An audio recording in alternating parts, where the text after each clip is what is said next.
So just so everyone knows, this is the second session of today's webinar series of 3.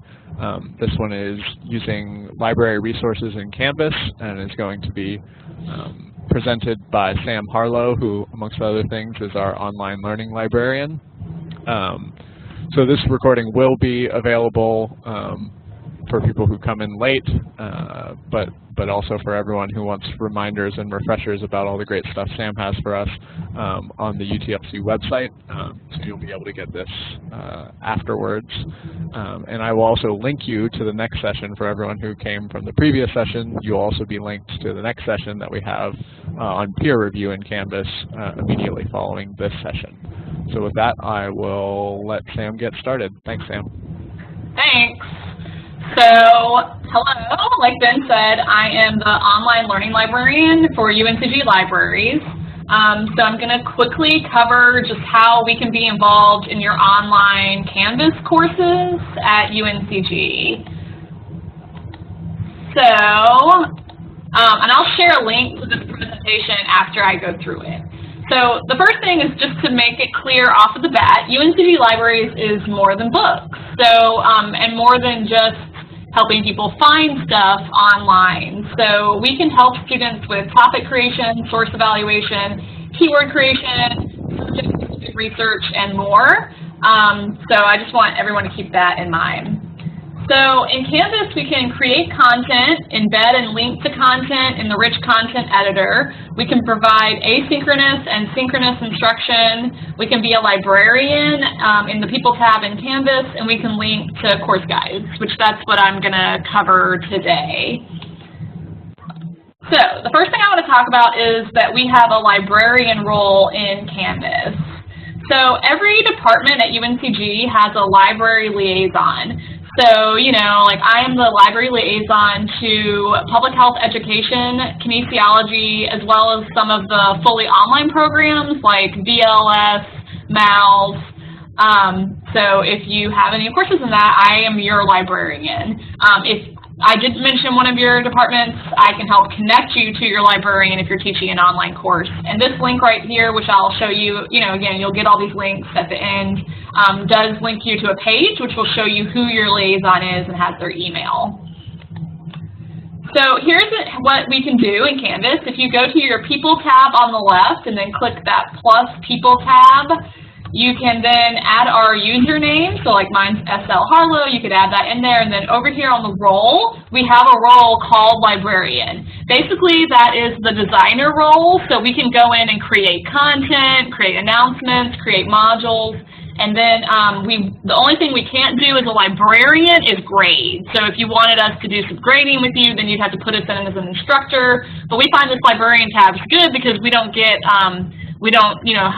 and there's no fear of us messing with your grades, and also students don't confuse us as the instructor in the course. So another thing we can do is, as a librarian in Canvas, we can create content. So we have a lot of training on online objects. I not only teach online, but I used to be an instructional technology consultant. So I train all of our librarian liaisons on Canvas periodically, where most of us, if not all of us, can create pages, modules, discussion, announcements, and then we cater them to your assignments and syllabus based on research stuff. So here's an example of me being embedded, or as a librarian in a kinesiology course where I created about weekly or so announcements about webinars I was doing on Zotero, and then literature reviews, things like that, again, cater to that specific course. We did do, here's an example of a page I created for a BLS course on library resources, as well as linking to activities for students, and here's how it looks there. So here's an example of a discussion that one of our librarians was a part of, where they can write back individually to students and link to resources that might help specific to that discussion in terms of research. We also can create content that's not necessarily live in Canvas, but that we can then link in Canvas. Here's an example of an infographic one of our librarians did on comparing scholarly to popular resources. Here's an example of a Google slide that I did for a BLS course where I had them go through it, learn about source evaluation, again, specific to that BLS course on women, war, and terror. Here's an example of a video. We can create how-to videos on different library resources. So here's one on interlibrary loan, and here's one that I did on orienting online students to materials. So again, if you don't see it or don't know about it, we can make it. So here's a link to our library tutorial repository, which is a guide with links to things about getting started on research, databases and resources, and citation and copyright. Again, after this, I will share all these links, but if you don't see what you're looking for on this guide, let us know, and we're happy to create it. And summer is a great time for us to create this kind of stuff. So we also create course and subject guides.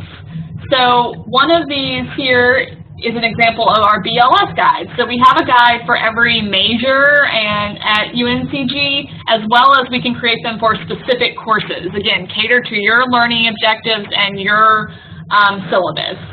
So if you want to get to them, you can go to the library homepage, click on Research Guides by Subject, and you'll see each department. And then from there, you'll see on the department page that courses are listed that we've made them for. If you don't see your course on there, or if you're teaching it for the first time, we're happy to make you a guide, again, specific to your course. You can see we do a lot of different stuff, but typically a lot of our tabs do say getting started with research, finding resources, other online sources, and more. Your students can chat with us, or you can chat with us. It's not just for students. Our virtual chat is open in the fall and spring semesters up to 12 a.m. most nights, so that's great for online students. If you do have a link to this guide, you can add a link in your Canvas course, and if you don't, you can have it pop open into a new tab if that's what you like.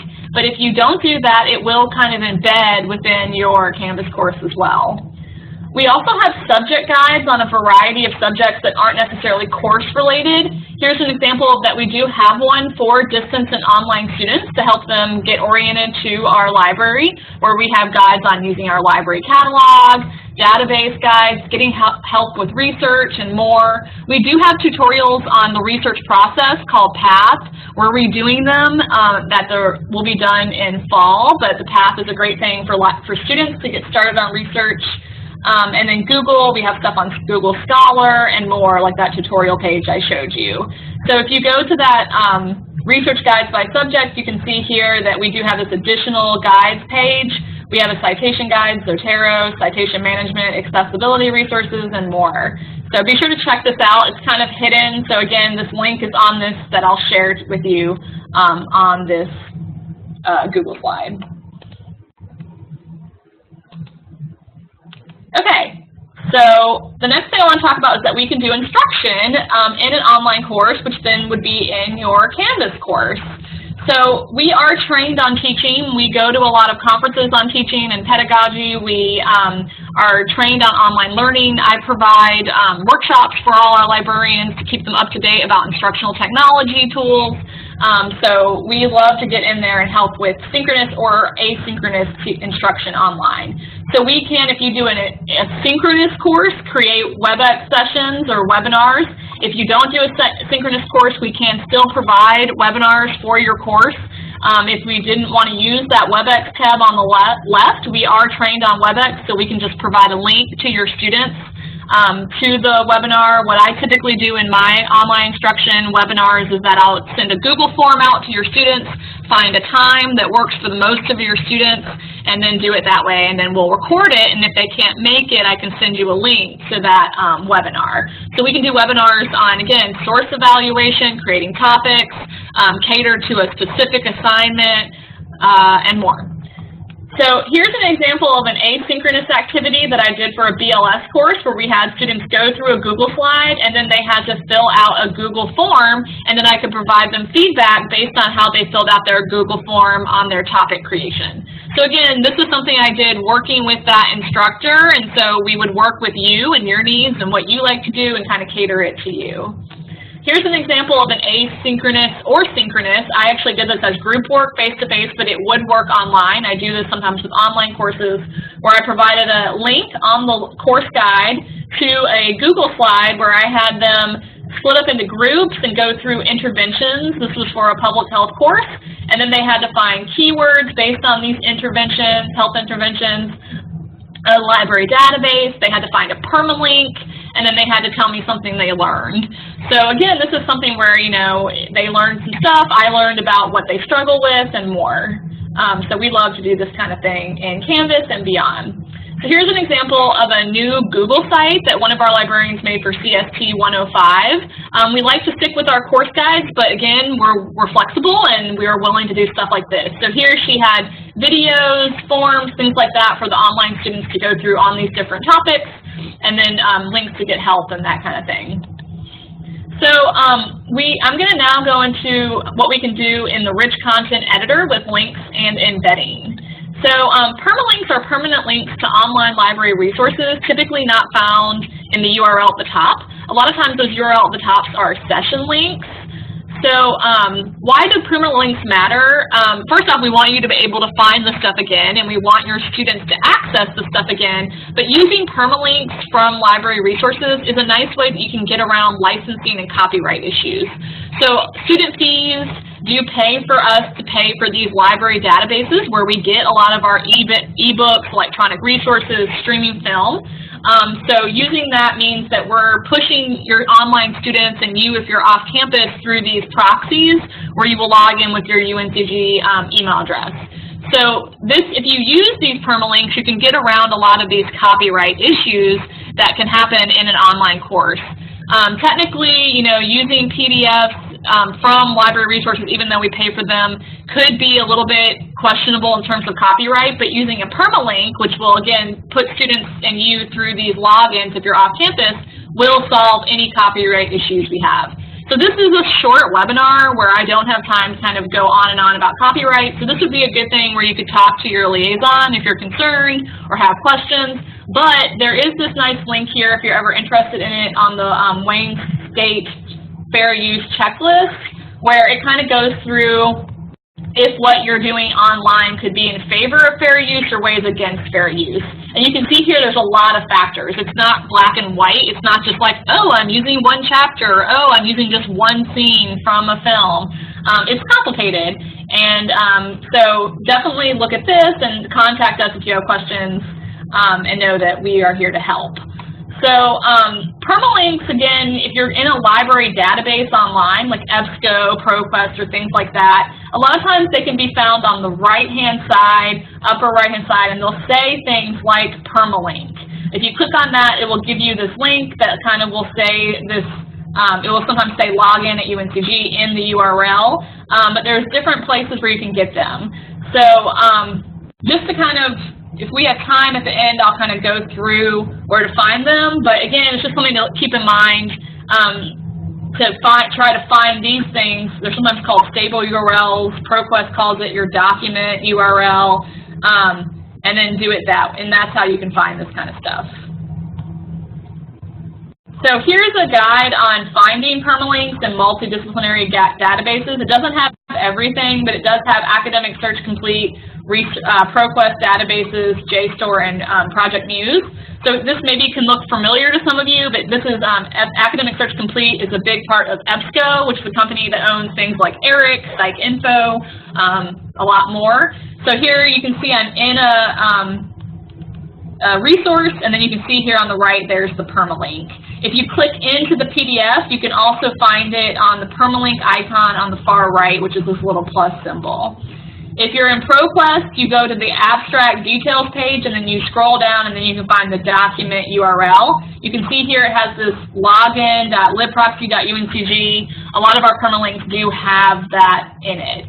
JSTOR calls them stable URLs, and there it is. So even though it looks a little bit different, that's the one you would use. And Project Muse, all you have to do is go up to the URL at the top. So it's confusing, it's not standard. We pay money to all these different resources, and they're actually technically competitors. So that's why it can be this way. But definitely, again, that would be an example of you can have your liaison check the links and help you put the links in Canvas to make sure your students have proper access off campus. So ebooks are similar, to a library resource like in electronic articles, where you would want to look for a stable URL or a permalink. Sometimes with ebooks, with licensing, we don't have unlimited access, so try to, when you're in an ebook, check for that. And again, that's a great example where you could email me or your library liaison and make sure that we'll help you provide proper links for your students. We try not to buy ebooks that are just for like one user at a time, but occasionally they do sneak into our collection. So e-reserves are another way that you can kind of get around copyright and provide these links for your resources. So we can put portions of online things like textbooks online through our e-reserve thing. And one great thing about e-reserves is if you fill out this form for a print textbook that you own or that we own the library, we'll check the copyright for you. So if you're like, oh, could we possibly put 5 chapters online, we will check and we will let you know. And then we'll do the work of putting it online. And it then covers you in terms of all these copyright issues. We do embed the, electronic articles, chapters, etc. in a box folder that then your students will log in with that. So if your students have never created a box account, they will have to create a box account and then go through this system. So we have many streaming resources, streaming videos, streaming audio, things like that online. And a lot of times these provide you with Embed Code, which allows you to embed the content within Canvas where students aren't popped out into another tab. It's all right there within your Canvas course. So here's an example of one of our streaming resources, Canopy, where I found a film called Central Park. So here I went to the Share tab, which a lot of times those are in there. And then you can see that there's a link, there's an option to share a link, or you can get Embed Code, which will a lot of times look like this, have kind of an iframe code. You can copy and paste this, go to your HTML editor in a page or anywhere within Canvas that has this kind of rich content editor, click on this button, and then just copy and paste this code into there and push save. Then you can see here you have this box that then appears and it's right there in Canvas and your students don't have to do any work. It's all right there. So we love this and I like to use this in my online courses. You can do this with YouTube, TED Talks, things like this, but again, all of our library videos do provide this option as well as a link. We also have a little option in a rich content editor in Canvas for Films on Demand, one of our streaming resources where you can click on that and embed straight from that portal right in Canvas. Like you never have to leave Canvas, you don't even have to go to our library webpage. So that's it. I tried to go quick so that you guys could ask me questions and we could talk about your issues in Canvas. So feel free now to ask questions.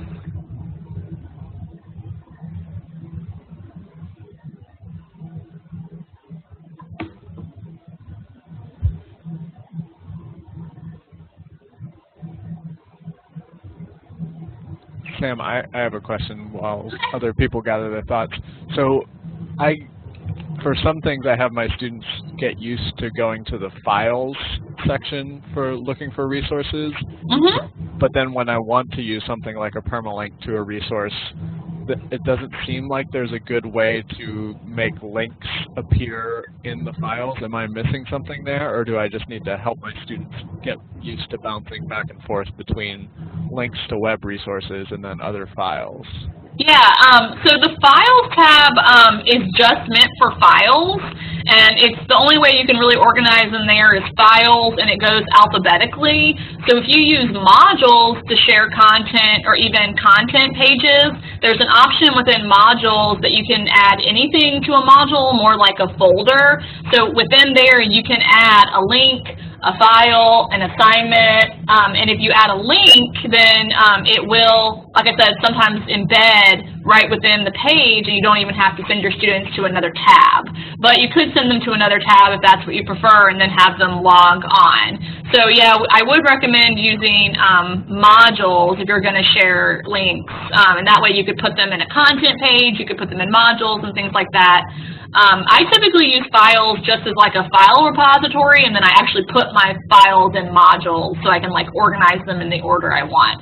So that would be a solution around that. But if you're going to use the Files tab, to share content, then yeah, you would have to like download the PDF of an electronic resource and do it and upload it into files, which again, copyright-wise isn't technically correct, but you know, I don't know. I'm not going to hunt you down or anything. Okay, yeah, thanks. That's a helpful way of organizing it. Yeah. And did you have a question? You can put it in box, or if you want, in chat, and then I can answer it, or I can, if you want, I can unmute you. Or I guess Ben could unmute you. Hi, I'm new to this technology. Can you hear me? Yeah, I can hear you. Hey, Sam. My name is Sarah Gates. I'm a new instructor in the BLS program. Okay, great. Can you tell me the process that you use to walk through students with topic selection and how that works with them, and or how you have that? Yeah. Could you go through that again a little more slowly? Yeah, so again, it would depend on your liaison, which is me, and then I would look at your syllabus and kind of cater my session to your assignment. So, you know, if you had an assignment, like a thing that I typically do with topic creation is I go through keywords, and I also talk about how topics are kind of fluid, right? That you don't want to like set a topic and then be like, I'm 100% set to this. So like we have videos that we use a lot that maybe the one that we use a lot kind of says like, oh, I wanted to do one on Bridezilla, but then I realized like, oh, there's not a lot of academic scholarly resources on Bridezilla, so like, you know, you can shift your topic to reality television and, you know, link it to other themes that you could find resources on. So I'm going to go into the library tutorials, and then I'll show you like an example of that. But again, it would depend, but that's like typically what I do is talk about keyword breakdowns, differences between Google and databases, and how, you know, you want to have your topic kind of fluid so that, you know, you don't dedicate yourself to a topic where you would be hooked into something where we can't find you any resources. Does that make sense, Sarah? It does. It does. And then the technical format of that is that you're doing a live webinar, or they're watching? So yeah, so, I mean, is that something you've done before? Yeah, so it would depend on you. So we can do it asynchronously, where I could like create a page, you know, kind of talking about topic creation and keyword creation in Canvas. I could create on your lib guide, your course guide, which I talked about. I could have information on that, and then or on we could do a webinar where we talk about it and we can break it down with them. Students also can do virtual consults with us. You know, I can have a Google form where they give me their topic, and then I kind of work with them through email. Again, there's a lot of different ways, so it just kind of depends on you and your style and how you run your Canvas course. Well, basically, this is just going to be an experiment, and I'll be trying always. So thank you. I'm glad to know that those resources are there. Thank you. Yeah, so here's like our library tutorial page, and this getting started with research, is where we kind of focus on keyword searching and topic creation. And then we can show them, a lot of these videos are from other people, and, we just use them. But here's the one, where's the one I typically use? Building keywords, searching for keywords, tips and tricks, how to narrow a topic, picking your topic as research is the one I typically use. So meet Jenny. Jenny has a research project due in a few days. So it just kind of goes through the process. So yeah, and then all right. Okay, great. I did want to show you too, just so you get an idea. Here's the BLS page, and here's this one I talked about that I catered to a Women, War, and Terror class. See, and this we have stuff in developing keywords, evaluating resources, popular for scholarly, because that's the kind of stuff that Carrie wanted. And then we're going to go into the Finding Resources tab. And then here, see, we have a course activity where they go through a presentation, and then they fill out this, their topic, and some keywords, and then we can provide them feedback based on that. Wow, okay. Thank you, that's wonderful. Yeah. So, Ann, did you have a question? Yes, can you hear me? Yep. Oh, awesome. Okay, so what's the best way to kind of get started with, I know Steve Kramer is mine in the cars department, but I just started teaching an online class last semester, and I'm kind of trying to, improve it as much as I can. So, what is the preferred way for us to work with you? Should I just reach out to him? And I mean, how much time does it take to look at a course? I mean, should I just add him as one of the course participants from the previous course so he can take a look at it, or what?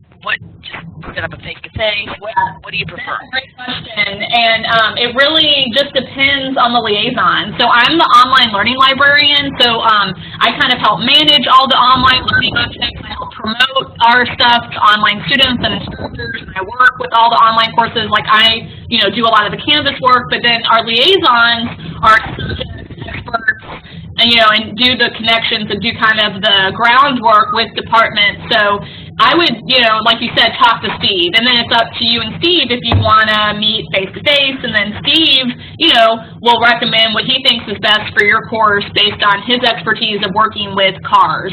So like Steve has a lot of great guides for cars. It's a great place to start. So if you go to the library webpage, you probably maybe have even seen me. I'm very familiar with the cars. Yeah, I'm very familiar. Yeah. So he might want to make you a guide and do it through there. He might want to be a librarian and make announcements. He might want to do a webinar for you. I mean, and also it's up to you. And, like I said, we really try to cater to your learning objectives, your needs, and do it that way. So I would definitely just shoot him an email. I mean, you can shoot me an email and I can connect you, but it sounds like you already have a relationship with Steve. So I would just shoot him an email and say, that you went to my webinar and you're interested in him being in Canvas, or you're interested in a webinar or what, and let him tell you what he thinks is best for your department. Okay, so he can also, I guess my other question is, I'd really like to have somebody look at my current class critically and say, I think you could improve this by doing this in terms of the library piece of it. So, like you gave some wonderful examples of PowerPoints that you've done for courses. So, he would be the person to reach out to for that? Yeah. Yeah. I mean, I'm happy to help you, but Steve's great, and he, has experience teaching online and in Canvas, and he can create you content. And you're welcome to tell him that you saw this webinar, and we can all get together and make it. But yeah, Steve can do that. Perfect. Okay, great. Thank you so much, Sam. Yeah, no problem. Are there any other questions? Do you guys have another webinar? I forget the schedule. Yeah, so there is a webinar that's starting right now. I'm about to put that link in the chat for everyone who wants to continue over to that session, which is on peer review in Canvas. As you can see, Sam has put the link to her presentation. So thank you so much for that, Sam, and thank you for the whole presentation. So I'm going to stop this recording, and it will be available on the UTLC website if you want to come back to this at a later date.